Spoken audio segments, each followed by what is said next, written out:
Let's complete talking about data quality with duplication. Duplication assesses the presence of duplicate or redundant data within a dataset. Having duplicates in your data means that you have the same piece of information multiple times. For example, you may have a customer with multiple emails. This is generally undesirable for several reasons. Data accuracy. When you have multiple copies of the same information, it becomes challenging to determine which version is correct or up to date.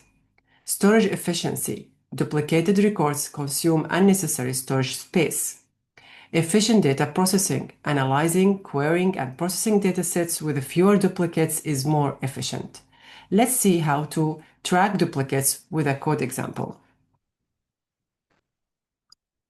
Here, first of all, I imported pandas. Then this is a sample data set with employee ID. And here, as you can see, there is multiple IDs with the same employee. I will use to identify and mark duplicate records based on the employee ID by this piece of code, subset equals employee ID. And I will keep the first here. You can either keep first occurs of the ID, or you can change it to false or to last. And here I created a new column called isDuplicate in the data frame to indicate whether each record is a duplicate or not. Then calculated the percentage of duplicate records by dividing the number of duplicate records by the total number of records and then multiplying by 100. And this is the end result. You can print it.